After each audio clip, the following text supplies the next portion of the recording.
America ने भारत और मोदी को आईना दिखा दिया है। दूसरे अल्फाज में आप कह सकते हैं कि मोदी को मोदी की औकात याद दिलवा दी गई है। ट्रंप और व्हाइट हाउस की जानिब से अनफॉलो कर दिया गया है मोदी को, भारतीय प्रेसिडेंट को और भारतीय एम्बेसी को। ट्रंप ने मोदी को दौरे भारत के बाद फॉलो करना शुरू किया था।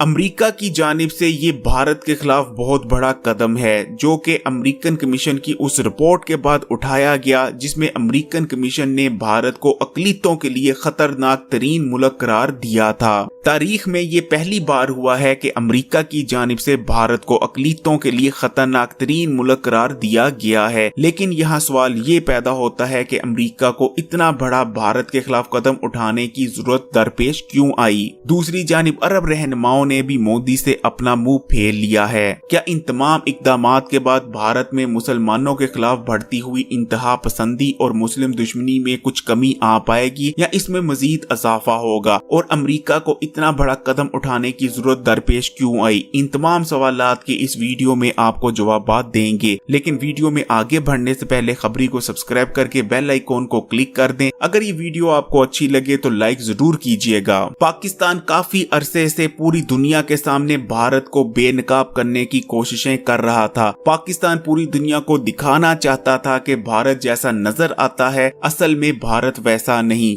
बल्कि भारत में अक़लियतों के साथ और खासकर मुसलमानों के साथ गैर इंसानी सलूक किया जाता है। पाकिस्तान की मुसलसल भारत को बेनकाब करने की कोशिशों को लेकर इस पॉलिसी का लिफाफा सहाफियों की जानिब से अक्सर और बेशतर मजाक भी उड़ाया जाता था। लेकिन वजीर आजम इमरान खान के दौरे अमेरिका के बाद तमाम सूरत हाल यकसर बदल जाती है। दौरे अमेरिका के दौरान इमरान खान जिस खूबी के साथ पाकिस्तान का केस ट्रंप के सामने पेश करते हैं, वहां से पाकिस्तान और अमेरिका के रिश्तों की एक नई शुरुआत होती है। और ये पाकिस्तान और इमरान खान की बहुत बड़ी कामयाबी है कि पहले अरब दुनिया और अरब लीडर्स और अब अमेरिका ने भी मोदी की काली करतूतों का नोटिस लिया है। कुछ अरसा पहले मोदी अमेरिका का दौरा करते हैं और हाउडी मोदी के नाम से एक इवेंट किया जाता है जिसमें मोदी के साथ ट्रंप भी शिरकत करते हैं। उस इवेंट में मोदी ट्रंप को भारत के दौरे की दावत देते हैं, जिसके बाद ट्रंप भारत का दौरा करते हैं। दौरे भारत के दौरान इस किस्म का माहौल पैदा कर दिया जाता है कि पूरी दुनिया और खासकर एक आम अमरीकी को दिखाया जाता है कि अगर अमेरिका का दुनिया में कोई सच्चा दोस्त है तो वो सिर्फ भारत है, और भारत से अच्छा और भारत से बढ़कर अमेरिका के लिए और कोई मुल्क नहीं। और ये ट्रंप का दौरा भारत ही था जिस दौरान ट्रंप मोदी को फॉलो करना स्टार्ट करते हैं। उसके बाद चाइना से आने वाली वबा पूरी दुनिया को अपने शिकंजे में ले लेती है और ये वबा भारत तक भी पहुंचती है। लेकिन भारत में इस वबा को और ही रंग दे दिया जाता है। इस वबा को मुस्लिम रंग देने की कोशिश नहीं की जाती, बल्कि सरकारी सतह पर इस वबा को मुस्लिम रंग दिया जाता है। भारत में इस वबा को मुस्लिम वबा करार दे दिया जाता है। मुस्लिम वायरस कहा जाता है, कभी जहादी वायरस कहा जाता है, कभी ये कहा जाता है कि भारतीय मुसलमान इस वबा को जानबूझकर हिंदुओं में फैला रहे हैं ताकि हिंदू आबादी का खात्मा किया जा सके, जिसके बाद भारत भर में मुसलमानों के खिलाफ नफरत में मजीद इजाफा हो जाता है। भारत भर में मुसलमानों की दुकानें और मकान जलाए जाने लगते हैं, मुसलमानों की सड़कों पर जाने ली जाने लगती हैं और ये तमाम वीडियोस और ये तमाम फुटेजेस सोशल मीडिया पर शेयर भी की जाती हैं। पूरी दुनिया के मीडिया पर रिपोर्ट होता है जो वबा को लेकर मुसलमानों के साथ भारत में हो रहा होता है, और सोशल मीडिया पर भी इस पर बहुत ज्यादा डिस्कशन की जाती है और ये तमाम फुटेजेस और तमाम वीडियोस मिडिल ईस्ट तक भी पहुंच जाती हैं। मिडिल ईस्ट में सोशल मीडिया पर ट्रेंड चलने लगते हैं send Hindus back to Modi, यानी मिडिल ईस्ट के मुसलमान में भारतीय मुसलमान के साथ जो कुछ हो रहा है उसको लेकर शदीद गमो गुस्सा पाया जाता है। अरब हुक्मरान भी भारत में जो कुछ मुसलमानों के साथ हो रहा था उसको लेकर शदीद गमो गुस्से में थे और कई अरब हुक्मरान मोदी से राब्ता करते हैं और मोदी को खरी खरी सुनाते हैं, और जो कुछ मोदी और बीजेपी मुसलमानों के साथ साथ भारत में कर रही है उससे बाज रहने को कहते हैं। अनऑफिशियल जो खबरें आ रही हैं, कई अरब हुक्मरान जिनमें मोहम्मद बिन सलमान भी शामिल हैं, उन्होंने अमेरिका से राब्ता किया है और अमेरिका पर दबाव डाला है कि जो कुछ भारत में मुसलमानों के साथ हो रहा है उस पर एक्शन लिया जाए।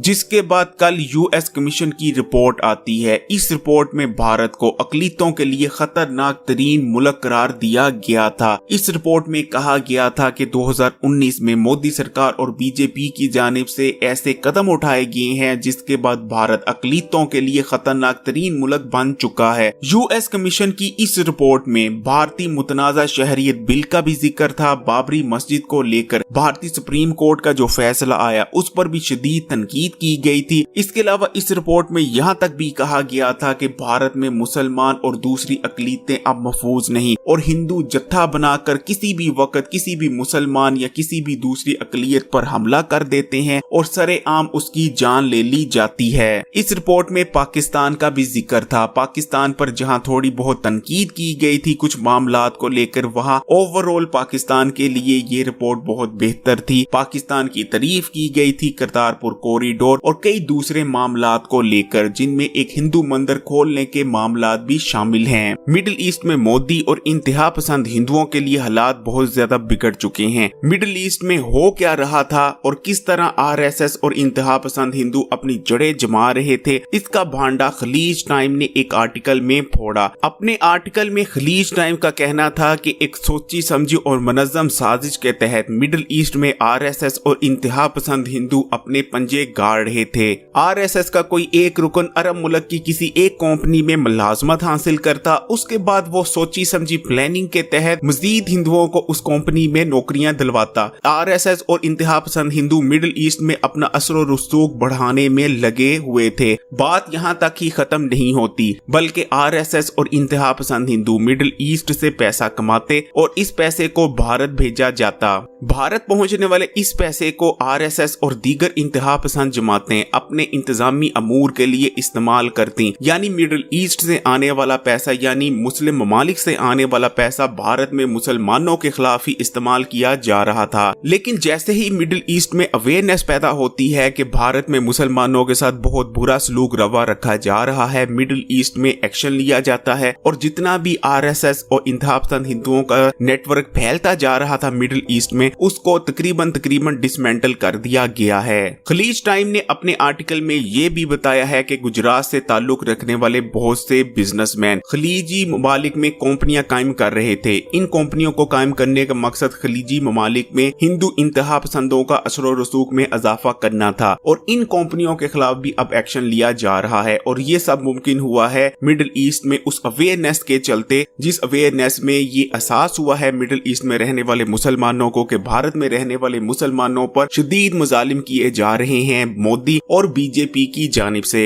मिडिल ईस्ट में रहने वाले एक एक इंतहा पसंद हिंदू को चेक किया जा रहा है कि वो सोशल मीडिया पर क्या कर रहा है, वो इस्लाम के मुखालिफ कोई काम तो नहीं कर रहा और जिस कंपनी में वो काम कर रहा है उस कंपनी में वो क्या कर रहा है। इन तमाम इक़दामात के बाद आरएसएस का फैलाव मिडिल ईस्ट में रुक चुका है, बल्कि आरएसएस ने मिडिल ईस्ट में जो नेटवर्क कायम किया था वो भी तकरीबन खत्म हो चला है। दूसरी जानिब भारत जिस किस्म के पाकिस्तान के खिलाफ बयानात दे रहा है और जिस किस्म की एलओसी पर कार्रवाइयां की जा रही हैं, वो इशारा दे रही हैं कि भारत बहुत जल्द पाकिस्तान के खिलाफ एक और फॉल्स फ्लैग ऑपरेशन करने जा रहा है। कुछ ही दिन पहले भारत के वजीर दफा राजनाथ ने एक स्टेटमेंट दी थी पाकिस्तान के खिलाफ। राजनाथ का कहना था कि हम दुश्मन पर गलबा पा चुके हैं, हमने दुश्मन के लॉन्च पैड्स तबाह कर दिए हैं। जिसके बाद पाकिस्तान की जानिब से राजनाथ के इस बयान की सख्ती से तरदीद की गई थी। आप लोगों ने भी गौर किया होगा कि भारत की जानिब से पाकिस्तान के खिलाफ बयान पर बयान दागा जा रहा है, लेकिन पाकिस्तान भारत के हर बयान का बहुत प्रिसाइज्ड जवाब देता है।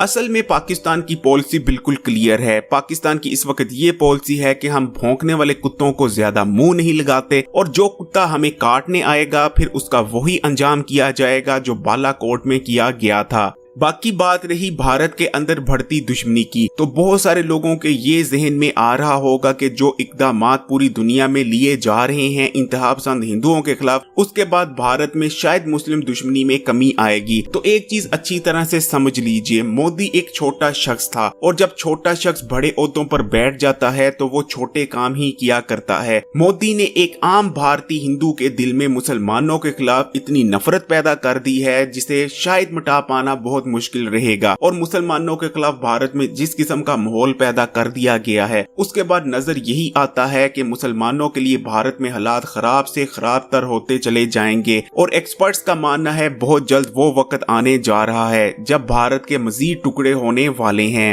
और यकीन माने वो वक्त दूर नहीं, लेकिन बहुत से लिफाफा सहाफी शायद अभी भी यह समझते हैं कि भारत बहुत मजबूत मुल्क है, भारत के पास बहुत पैसा है, भारत के पास अच्छी खासी फौज है, भारत टूटने नहीं लगा। तो उन लोगों को एक चीज याद रखनी चाहिए, जितना मौजूदा भारत मजबूत है, सोवियत यूनियन उससे कहीं ज्यादा मजबूत थी। सोवियत यूनियन के पास उससे कहीं ज्यादा ताकतवर फौज थी, बहुत ज्यादा पैसा भी मौजूद था, लेकिन सोवियत यूनियन भी टूट गया था। तो भारत के टूटने में भी देर नहीं लगेगी। आप लोगों की क्या राय है, कमेंट करके अपनी राय का इजहार जरूर किया करें। पाक फौज जिंदाबाद और पाकिस्तान तबिंदाबाद के नारे भी जरूर कमेंट किया करें। इस वीडियो को लाइक करें, शेयर करें और अगर अभी तक खबरी को सब्सक्राइब नहीं किया तो खबरी को सब्सक्राइब करके बेल आइकॉन को लाजमी क्लिक कर दें।